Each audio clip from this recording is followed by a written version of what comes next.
Hello students, welcome to my YouTube channel. আজ আমি এই ভিডিওতে ক্লাস 9-এর জন্য ক্লাস 9-এর পরিমিতির একটি চ্যাপ্টার নিয়ে আলোচনা করব, যে চ্যাপ্টারটি হলো 16 এবং এক্সারসাইজ 16। এটি আছে কিসের উপর? বৃত্তের উপর। এইখানকার পরিমিতির কিছু অঙ্ক বা সমস্যা আছে। এবার বৃত্তের, শুধু বৃত্ত না, এখানে বৃত্তের পরিধি নিয়ে আলোচনা আছে। পরের চ্যাপ্টারে আছে তোমাদের বৃত্তের ক্ষেত্রফল নিয়ে। তো বৃত্তের পরিধি কি এবং তার সূত্র কি সেটা নিয়ে একটুখানি বলা দরকার, যদিও তোমরা অনেকে হয়তো জানো। তো বৃত্তটি কি? তো বৃত্ত চিত্র তো তোমরা জানোই, কিন্তু এখানে একটি কথা আছে। বৃত্তের ভেতরে এমন একটি বিন্দু আছে এবং একটি মাত্র নির্দিষ্ট বিন্দু আছে, যে বিন্দু থেকে বৃত্তের পরিধি পর্যন্ত যত সরলরেখা আমরা অঙ্কন করি না কেন, যেদিকেই অঙ্কন করি না কেন, তাদের সবারই দৈর্ঘ্য সমান। অর্থাৎ এই নির্দিষ্ট বিন্দু থেকে বৃত্তের পরিধির সব বিন্দুগুলি সমুদ্রবর্তী, এবং এই নির্দিষ্ট বিন্দুটিকেই বলা হয় কি? বৃত্তের কেন্দ্র। তোমরা যখন কম্পাস দিয়ে বৃত্ত অঙ্কন করবে, তখন তো তোমরা কম্পাসকে একটা জায়গায় বসিয়ে নাও, তারপরে পেন্সিলটাকে ঘুরিয়ে এই বৃত্তটি অঙ্কন করো। তা এই বিন্দুটিকে বলে কেন্দ্র। তো কেন্দ্র থেকে পরিধির যে কোনো একটি বিন্দু পর্যন্ত একটি সরলরেখা টানলে তাকে বলে ব্যাসার্ধ। তো যদি কেন্দ্রের নাম আমরা ও দিই আর এর নাম যদি বি দিই, তাহলে এই ওবি রেখাংশটা হচ্ছে বৃত্তের ব্যাসার্ধ। এবার এই ওবিকে যদি বি থেকে শুরু করে ও এর দিকে স্কেল বসিয়ে বর্ধিত করে পরিধি পর্যন্ত আমরা যদি পৌঁছে যাই, তাহলে পূর্ণ সরলরেখাটির নাম যদি এবি হয়, তাহলে এবি হচ্ছে কি? বৃত্তের ব্যাস। অর্থাৎ এই ব্যাস হলো ব্যাসার্ধের দ্বিগুণ। ব্যাসার্ধ হচ্ছে ব্যাসের অর্ধ, তাই ব্যাসার্ধ। তো ব্যাসার্ধকে এই আর অক্ষর দিয়ে লেখা হয়। তো এখানে আর মানে রেডিয়াস, তো ইংলিশে ব্যাসার্ধ হচ্ছে কি? রেডিয়াস। রেডিয়াসের আর অক্ষরটি নেওয়া হয়েছে। এখানে আর অনেকে এভাবে লেখে, কিন্তু অ্যাকচুয়ালি এভাবে লেখা নিয়ম নয়। আমাদের অঙ্কে এই আর তোমরা ব্যবহার করবে না, অলওয়েজ এটাই প্র্যাকটিস করবে। তো আমরা বৃত্তের ব্যাসার্ধ অর্থাৎ এই ও থেকে বি পর্যন্ত এই অংশটাকে আর বা রেডিয়াস বলি। এইবার দেখা গেছে, তাহলে বৃত্তের ব্যাস কত? বৃত্তের ব্যাস হচ্ছে এবি। এবি মানে আমাদের বৃত্তের ব্যাসার্ধ যদি আমরা আর ধরি, তাহলে ব্যাস ইকুয়াল টু কি হবে? 2r। অবশ্যই আরটা কোনো একক হবে, মিটার, সেন্টিমিটার, কিলোমিটার যাই হোক না কেন, তাহলে ব্যাস হবে 2r একক। তো বৃত্তের ক্ষেত্রে দেখা গেছে যে বৃত্তের এই বক্র লাইনটি, যেটাকে বৃত্তের পরিধি বলে, এই লাইনটিকে বলা হয় কি? বৃত্তের পরিধি। তো বৃত্তের পরিধি আর ব্যাসের অনুপাত দেখা গেছে চিরকালই ধ্রুবক। অর্থাৎ যে কোনো বৃত্তের, সেই বৃত্তের পরিধি আর ব্যাস দিয়ে যদি তাকে আমরা ভাগ করি, তাহলে সবসময় একটা ধ্রুবক রাশি পাওয়া যায়। সেই ধ্রুবক রাশিটি মোটামুটিভাবে তার মান হচ্ছে 3.14, এবং এই ধ্রুবক রাশিটিকে পাই অক্ষর দ্বারা প্রকাশ করা হয়। পাই কেউ এভাবে লেখে, কেউ এভাবে লেখে। ব্যাপারটা হলো এর নাম হচ্ছে পাই। তো এই পাই অক্ষরটি হচ্ছে পরিধি আর ব্যাসের অনুপাত। অর্থাৎ আবারও বলছি, পরিধি আর ব্যাসের অনুপাত যে ধ্রুবক, সেই ধ্রুবক রাশিটি হচ্ছে কি? বৃত্তের পাই অক্ষর দ্বারা প্রকাশ করি, যার মান আমরা এখানে ধরে অঙ্কটা যে ধরে করব 22/7, এটাও প্রায়, এবং দশমিকে তার মান হচ্ছে কি? 3.14 প্রায়। তো এটা আমরা বেশিরভাগ ক্ষেত্রে ব্যবহার করব, কোথাও উল্লেখ থাকলে 3414 আমরা ইউজ করব। এইবার তাহলে বুঝলাম যে পরিধি, বৃত্তের পরিধি বাই ব্যাস। ব্যাস কত? 2r। এর মান কত বলছি আমি? পাই। তাহলে এখান থেকে যদি বলি, তাহলে বৃত্তের পরিধি কত হচ্ছে? তাহলে পরিধি ইকুয়াল টু হচ্ছে, এই পরিধি যদি আমি এখানে রেখে দেই, তাহলে এই 2r পাই এর সঙ্গে গুণ হবে। তাহলে পাই ইন্টু 2r বলতে পারো, পাই ইন্টু 2r, যাকে আমরা বলতে পারি পাই ইন্টু ব্যাস। আবার এটাকে যদি আমি সাজিয়ে লিখি, তা আমরা এভাবে লিখতে পারি, 2টার সামনে লিখে 2 পাই আর। এখানে 2 আর পাই হচ্ছে ধ্রুবক রাশি, আর হচ্ছে চলরাশি বা ভেরিয়েবল। তাহলে বৃত্তের পরিধির সূত্র কি পেলাম? মূলত আমরা পেলাম 2 পাই আর একক। 2 পাই আর একক। তবে কেউ যদি মনে করে পাই ইন্টু ব্যাস, বা এটাকে লেখা হয় পাই ইন্টু ডি, এখানে ডি মানে ব্যাস বা ডায়ামিটার, এত একক। তাহলে পরিধির সূত্র দুটো হতে পারে, পাই ইন্টু ডি বা পাই ইন্টু ব্যাস, অথবা 2 পাই আর। তো এটাই আমরা বেশি ইউজ করব, প্রয়োজনে এটাও ইউজ করব। তাহলে এতক্ষণে আমরা বৃত্তের পরিধি, বৃত্তের ব্যাস কি, ব্যাসার্ধ কি, এটা আমরা বুঝতে পারলাম। এইবার আমরা এক্সারসাইজের অঙ্ক দিয়ে স্টার্ট করি। তো তোমাদের 16 এক্সারসাইজ, তোমাদের বইয়ে দেখবে 16 এক্সারসাইজ হচ্ছে এই বৃত্তের পরিধি সংক্রান্ত। তো এখানে দুটো চিত্রের আকারে অঙ্ক আছে, এটা নিয়ে আমি আলোচনা করছি না, অনেক সময় নষ্টের ব্যাপার। 2 থেকে শুরু করছি। 2তে বলা আছে কি, 35 মিটার দৈর্ঘ্যের ব্যাস বিশিষ্ট একটি বৃত্তাকার তামার তারের রিং তৈরি করতে কত লম্বা তার নেব হিসাব করে লিখি। অর্থাৎ বৃত্তাকার একটা তামার তার দিয়ে একটা বৃত্তাকার রিং তৈরি করবো, রিং তৈরি করতে তামার তার লাগবে, সেই তারের দৈর্ঘ্য কত হবে। সে বৃত্তাকার রিং যেহেতু তৈরি করেছি, তামার তারটি কি হবে, সেই বৃত্তের পরিধিটাই হবে। অর্থাৎ এখানে পরিধির দৈর্ঘ্যটাই হলো বৃত্তের তারের দৈর্ঘ্য। তাহলে তামার তার দিয়ে যে রিং তৈরি করব। আচ্ছা, 2 নম্বর অঙ্ক। এইখানে সবসময় একটা জিনিস আমি তোমাদের শুরুতে বলি, পরিমিতিতে চিত্র আঁকাটা জরুরি নয়, তবে বেশিরভাগ ক্ষেত্রে চিত্র আঁকানোর চেষ্টা করবে। তা আমরা এরকম বৃত্তাকার একটা রিং তৈরি করেছি, যার ব্যাস হচ্ছে কত, 35 মিটার। আগে দেখে নেবে যে ব্যাস না ব্যাসার্ধ কথাটা বলা হয়েছে, এই জায়গাটা ভালো করে দেখো। ব্যাসার্ধ হচ্ছে 35 মিটার, ব্যাস না, ব্যাসার্ধ 35 মিটার। তাহলে এই যে তামার রিং তৈরি করলাম, মানে এই বক্ররেখাটা সেটা কি, বৃত্তের মূলত কি, পরিধি। তাহলে পরিধি বের করা মানে যে যতটুকু তামার তার লাগছে তার দৈর্ঘ্য আমরা পেয়ে যাচ্ছি। তা আমরা এখানে লিখব যে এখানে ব্যাসার্ধ মানে রিং এর ব্যাসার্ধ, ব্যাসার্ধ ব্যাসার্ধকে আমরা আর দিয়ে ধরি, এটা ব্র্যাকেটে লিখবে, ইকুয়াল টু আছে 35 মিটার। অতএব তারের দৈর্ঘ্য, যে তার আমাদের তারের দৈর্ঘ্য বের করতে বলছে, লিখবে তারের দৈর্ঘ্য ইকুয়াল টু, তারের দৈর্ঘ্য ইকুয়াল টু রিং এর পরিধি, মানে বাউন্ডারিটা, পরিধি মানে হচ্ছে বাউন্ডারি। তো পরিধির সূত্র কি আমরা জানি, 2 পাই আর, 2 পাই আর এত মিটার। এইবার তোমরা মান বসাও, সূত্রটা লিখবে, তাতে সূত্র লেখার প্র্যাকটিস হবে। 2 পাই মানে মোটামুটি মান আমরা কত ধরি বললাম, 22/7।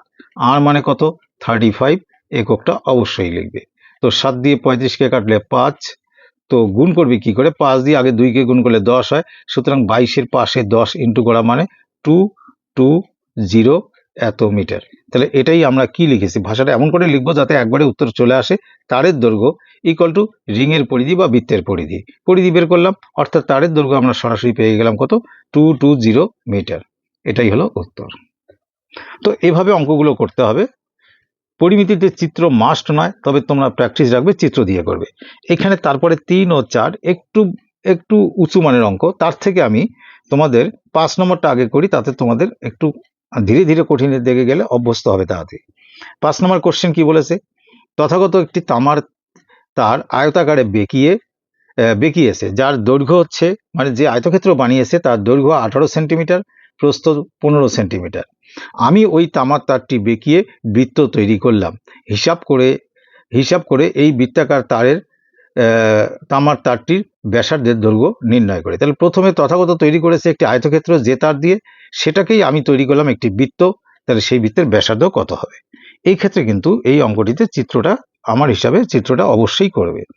তো আমরা চলে আসলাম একবারে 5 নম্বর, পরবর্তীতে 3 ও 4 করব। তাহলে তথাগত যখন প্রথমে করলো, তখন এভাবে কি করলো, একটা আয়তক্ষেত্র তৈরি করলো। আমি সেটাকে এখানে ইকুয়াল টু সাইন দিলাম, এই আয়তকার তারটিকে খুলে নিয়ে, এখান থেকে তারটি খুলে নিয়ে সেটাকে আমি তৈরি করলাম একটা বৃত্ত। তো এবার তোমরা বলো, এই যে তার, যেটা এই যে তার, অর্থাৎ আয়তক্ষেত্রের যে পরিসীমা, সেটা দিয়ে বৃত্তের কোন অংশটা তৈরি করেছি, বৃত্তের এই পরিধি অংশটা আমি তৈরি করেছি। তাই এখানে এর দৈর্ঘ্য ছিল 18 সেন্টিমিটার, আর এই প্রস্থটা ছিল কত, 15 সেন্টিমিটার। সেটা দিয়ে বৃত্তের পরিধিটা তৈরি করেছি, তাহলে বৃত্তের ব্যাসার্ধ কত হবে, এটাই হলো প্রশ্ন। এই যে ব্যাসার্ধটা কত, যেটা দেওয়া নেই, সেটাকে আর সেন্টিমিটার আমরা ধরে নেব।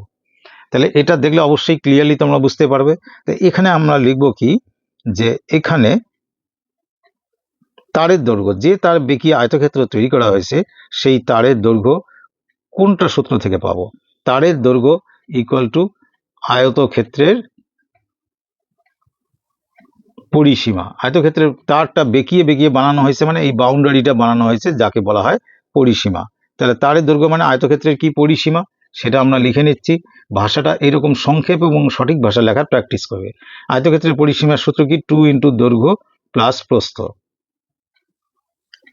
প্রস্থ আমাদের 15 এত সেন্টিমিটার। পরিমিতিতে এই যে মার্ক করছি, একক লিখতে ভুলবে না। তাহলে 2 ইন্টু 18 আর 15 মানে হচ্ছে কত, 33 সেন্টিমিটার, অর্থাৎ কি হলো 66 সেন্টিমিটার। এটা কিন্তু তামার তারের দৈর্ঘ্যটাই বেরোলো। এই যে তামার তারের দৈর্ঘ্য ইকুয়াল আয়তক্ষেত্রের পরিধি। এবার যে আমরা এটা দিয়ে বৃত্ত তৈরি করেছি তার ব্যাসার্ধ বের করতে বলছে, তা আমরা এখানে লিখব ধরি, যেটা নেই সেটা ধরতে হবে, ধরি বৃত্তের ব্যাসার্ধ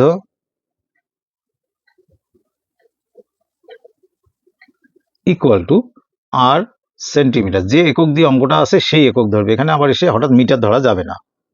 দেয়ারফর এ টি কিউ, আমি যে কথা বললাম তামার তারটি দিয়ে বৃত্তের কোন অংশ তৈরি করা হয়েছে, কেন আরো দিয়েছি পরিধি, তা পরিধির সূত্র কি, যার ব্যাসার্ধ আর তার পরিধির সূত্র কি, এই যে যার ব্যাসার্ধ আর তার পরিধির সূত্র 2 পাই আর। এই 2 পাই আর তারের দৈর্ঘ্য আমরা একটু আগে কত বের করেছি, 66। তার মানে 2 পাই আর ইকুয়াল টু কত হচ্ছে, 66। ব্যাস, এবার ক্যালকুলেশন শুরু। 2 পাই মানে কি, 22/7 ধরেই অঙ্কগুলো করব, ইন্টু আর ইকুয়াল টু কত হলো, 66। তার মানে যদি আর ইকুয়াল টু লিখি তাহলে 66 ইন্টু, এখানে যারা ওপরে আছে এই 2 আর 22 তারা আসবে কোথায়, নিচে, আর এই 7 যে আছে সে যাবে কোথায়, ওপরে। তো আমি যদি আমি 22 দিয়ে যদি কাটি, এটা কাটলাম না, 22 ইন্টু 3, তার মানে আমি কি পেলাম, আর ইকুয়াল টু পেলাম 3 সাথে 21/2। যখন আর এর মান আসবে তখন দেখবে তোমাদের কি বের করতে বলছে, মূলত বলছে যে তামার তারটির ব্যাসার্ধের দৈর্ঘ্য হিসাব করে লিখি। 21/2 মানে কি, যদি দশমিকে নিয়ে আসি 10.5 হবে, ভালো করে ভাগটা করবে, আবার 1.5 লিখবে না। অতএব নির্ণেয় ব্যাসার্ধ, আমাদের ব্যাসার্ধ বের করতে বলছে, শেষে নির্ণেয় বলে লিখে দিলে কিন্তু কি হয়, অল্প কথায় পুরোটার অর্থ বহন করবে। তাহলে নির্ণেয় ব্যাসার্ধ ইকুয়াল টু 10.5, এবার আর লিখবো না, আর এককটা অবশ্যই লিখব। যদি কখনো ক্যালকুলেশনে ভুল হয়ে যায় তাহলে তোমরা কমেন্টে আমাকে জানাবে, অনেক সময় ক্যালকুলেশনে ভুল হয়ে যায়। এবার 6 নম্বরটাও আমরা একসঙ্গে করে নেই, ধীরে ধীরে একটু কঠিনের দিকে যাই। 6 নম্বর কোশ্চেনটা কি বলেছে আমি বই থেকে পড়ছি, তোমরা বই থেকে দেখে নিও। একটি অর্ধবৃত্তাকার মাঠের পরিসীমা 108 মিটার হলে মাঠের ব্যাসের দৈর্ঘ্য হিসাব করে লিখি। এবার কিন্তু আমাদের মাঠের ব্যাসের দৈর্ঘ্য বের করতে বলছে। অর্ধবৃত্তাকার মাঠ মানে ব্যাপারটা এরকম,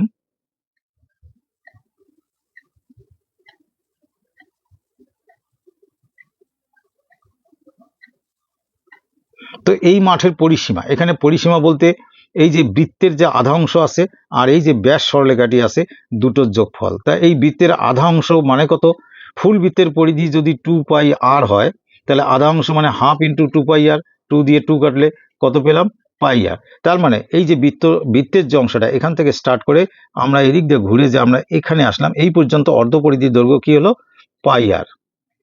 আর যদি আমরা এখানে আরটা কি ব্যাসার্ধ ধরেছি, তাহলে ব্যাসার্ধ হচ্ছে কি এই অংশটা ব্যাসার্ধ আর, তাহলে বাকি অংশটা আর, তাহলে পুরোপুরি ব্যাস কত হলো, 2 আর। তা এবারে এটার পরিসীমা, এই ক্ষেত্রের পরিসীমা বলতে এই অর্ধবৃত্তাকার অংশ যেটা আছে সেটা এবং ব্যাস অংশটা দুটোকেই ধরবো। তাহলে এক্ষেত্রে পরিসীমা কি হচ্ছে, আগে আমি অঙ্কটা বুঝিয়ে নিই। এক্ষেত্রে এই অর্ধবৃত্তাকার মাঠটির পরিসীমা কি হচ্ছে, পাই আর অংশ, এই পাই আর অংশ আর এই 2 আর অংশের যোগফল, তার মানে পাই আর প্লাস 2 আর, এত একক হবে, সেটা পরে আসি। এই পরিসীমাটা বলছে 108 মিটার, তার মানে অঙ্কটা আমরা মিটার ধরেই করব। হ্যাঁ, 108 মিটার। তাহলে এবার দেখো কিভাবে শুরু করে ভাষাটা, এবার তো অঙ্কটা বুঝালাম। তাহলে এইটুকু যে পরিসীমা সেটা 108, এখান থেকে আর বের করে সেখান থেকে আমরা ব্যাসের মান বের করব। তা আমরা লিখব, ধরি ব্যাসার্ধ ইকুয়াল টু, যেটা দেওয়া নেই সেটা ধরছি, ইকুয়াল টু আর, এক্ষেত্রে আমরা মিটার ধরবো কারণ অঙ্কটা মিটারে আছে। আটটার মাথায় এরকম উভয় দিকে একটা কমা দিতে হয়, ইনভার্টেড কমা। তার মানে কি পেলাম, অতএব এ টি কিউ এই অর্ধবৃত্তাকার মাঠের পরিসীমায় কি বললাম, সূত্রটা কি আসলো আমাদের, পাই আর প্লাস 2 আর, এর মানটা বইয়ে দেওয়া আছে 108। বেশি কথা লাগবে না, শুধু এটা ধরে নেবে আর এটি কিউটা লিখবে। এটি কিউ মানে প্রশ্নানুসারে বা অ্যাকর্ডিং টু কোশ্চেন। এখানে একটা কথা বলি, এটি কিউ লেখার পর যে সমীকরণটা আমরা তৈরি করি, সমীকরণ কোনটা, সমান সমান দুই দিকে দুটো অংশ, সেখানে কোথাও কোনো একক ব্যবহার করবে না, কারণ এটি কিউ এর পর একক হয় না। অ্যাকচুয়ালি ঘটনাটা কি ঘটে, এই 108টাও মিটার আছে আর এই যে অর্ধ পরিসীমা অংশটা এটাও মিটার আছে, তাহলে এদিকেও মিটার সেটা আলটিমেটলি কেটে যায়, মানে ক্যান্সেল হয়ে যায়, ফলে আর আমাদের একক লিখতে হয় না। তো এবার আমরা এখানে দেখতে পাচ্ছি আর আমরা কমন নিতে পারি। আর কমন নিলে পাই প্লাস 2 থাকবে। পাই মানে কত? 22/7 প্লাস 2 মানে 2 ইকুয়াল টু 108। তো আর ইন্টু 7 আর এই যে 2 এর নিচে 1 আছে, তার লসাগু 7, উপরে 22 আর এদিকে 7 দুগুণ 14 ইকুয়াল টু 108। ক্যালকুলেশনটা দেখো, তাহলে আর ইকুয়াল টু কি হবে? 108 আগের ছিল, ইন্টু দিয়ে এই যে 7 সে যাবে ওপরে, আর এই দুটোর যোগফল যে 36 সে আসবে নিচে। 36 দিয়ে 108কে কাটলে 3 হয়, 3 6 18, 3 3 9 10। হ্যাঁ, তার মানে আমরা এখনই আর কত পাচ্ছি? তাহলে আর পাচ্ছি 3 আর 7 গুণ করে কত? 21। কিন্তু কোশ্চেনে আমাদের কি বের করতে বলছে? যে মাঠের ব্যাসের দৈর্ঘ্য, মানে অর্ধবৃত্তাকার মাঠের ব্যাসের দৈর্ঘ্য। ব্যাস মানে কত? আর যদি হয় ব্যাসার্ধ, তাহলে ব্যাস কত? 2r। সেই জন্য আমরা এখানেই 2r বের করবো। 2r মানে কি লিখবো? 2 × 21 মানে কত? 42। অতএব নির্ণেয় ব্যাসের দৈর্ঘ্য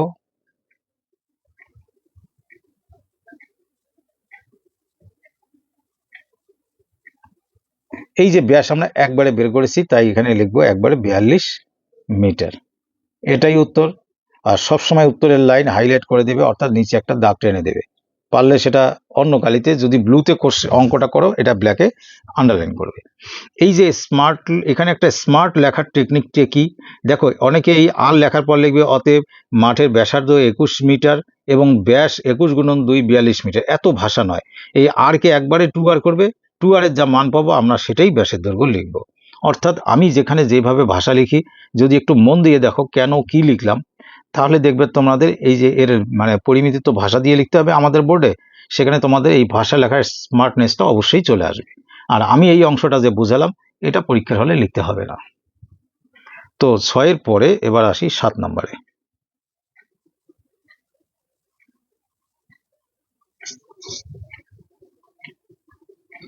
সাতের কোশ্চেন, বই থেকে পড়ছি আমি। বলা আছে কি, একটি চাকার পরিধি ও ব্যাসের দৈর্ঘ্যের অন্তর 75 সেন্টিমিটার হলে ওই চাকার ব্যাসার্ধের দৈর্ঘ্য নির্ণয় করি। তাহলে আগের বার ব্যাস নির্ণয় করেছি, এবার ব্যাসার্ধ নির্ণয় করব। আগের বার অর্ধবৃত্তাকার মাঠ ছিল একটু আগের অঙ্ক 6 নম্বরে, এবার কিন্তু একটি চাকা মানে পূর্ণ একটা বৃত্তের কথা নিয়ে এখানে সমস্যাটি তৈরি হয়েছে। তাহলে বৃত্ত মানে চাকা মানে একটা বৃত্তাকার আমরা চিত্র অঙ্কন করব, তার মধ্যে এই ব্যাসার্ধটুকু দেওয়া নেই, সেই ব্যাসার্ধটাকে আমরা ধরবো কি আর, আর এখানে এককটা কি আছে আমাদের? 7 নম্বর এককটা আছে সেন্টিমিটার। তো আমি এইটুক কথা লিখব। তো লিখব, ধরি বৃত্তাকার চাকার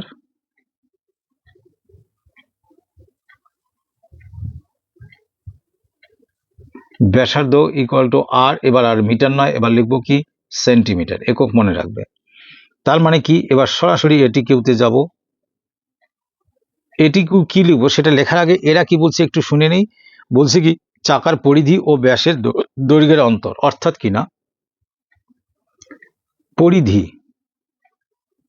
মাইনাস ব্যাস করলে আসবে কত? 75 সেন্টিমিটার আসবে। তো পরিধি মানে কি?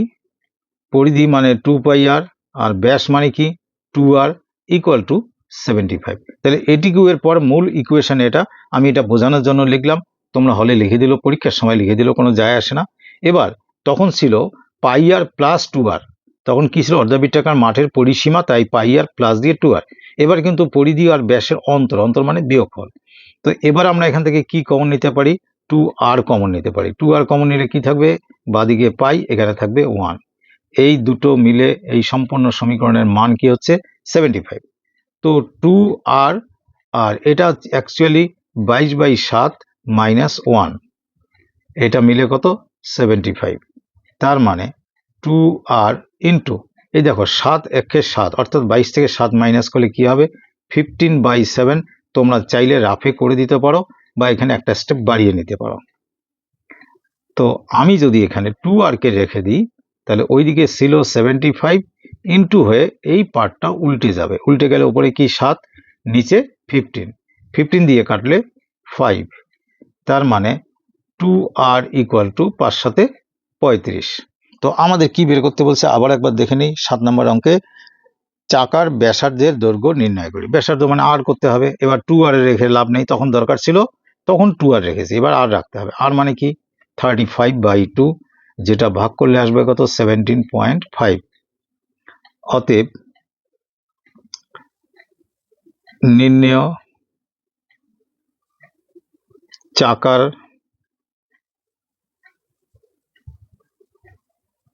ব্যাসার্ধের দৈর্ঘ্য 17.5। অবশ্যই আমরা অঙ্কটা সেন্টিমিটারে করেছি, তার মানে এই লাইনটাই হলো উত্তর। একে হাইলাইট করে দেবে আর নিচে কোথাও লিখে দাও বা পাশে জায়গা থাকলে আনসার। তো এই হচ্ছে আমাদের 7 নাম্বার পর্যন্ত। তো আমি চাইছি প্রথম ভিডিওতে এইটুকু থাক, তোমরা সূত্র সহ এই কয়েকটা অঙ্ক ভালো করে রপ্ত করো। এখানে আমার বক্তব্য হচ্ছে এই অঙ্কগুলো বোঝার পর পজ করে হোক, যেভাবে হোক, সমস্ত কিছু খাতায় সুন্দর করে লিখবে, যেমন আমি যেখানে চিত্র করি চিত্র সহ। তারপরে এগুলো না দেখে প্র্যাকটিস করবে এবং তোমাদের টিচারদের কাছে বা কারো কাছে এগুলোকে টেস্ট দেবে। এই চ্যাপ্টার শেষ হওয়ার পর টেস্ট দেবে। এবার তোমরা যদি অনলাইন টেস্ট দিয়ে আমাকে হোয়াটসঅ্যাপে খাতা পাঠাও, তাহলে আমি চেক করে দেব। সুতরাং তার জন্য এখন থেকে প্রস্তুতি নেবে। তো আজ এ পর্যন্তই। যদি ভালো লেগে থাকে অবশ্যই লাইক করবে এবং বন্ধুদের মধ্যে শেয়ার করবে। তোমাদের পরিমিতির সব অঙ্ক পরপর আমি করে দেবো। শুধু পরিমিতি না, এই পরিমিতি চ্যাপ্টার শেষের পরে সমবিন্দু সংক্রান্ত যে উপপাদ্য আছে 4টি, সেগুলো নিয়েও আমি আলোচনা করব। তো আজ এ পর্যন্তই। Thank you.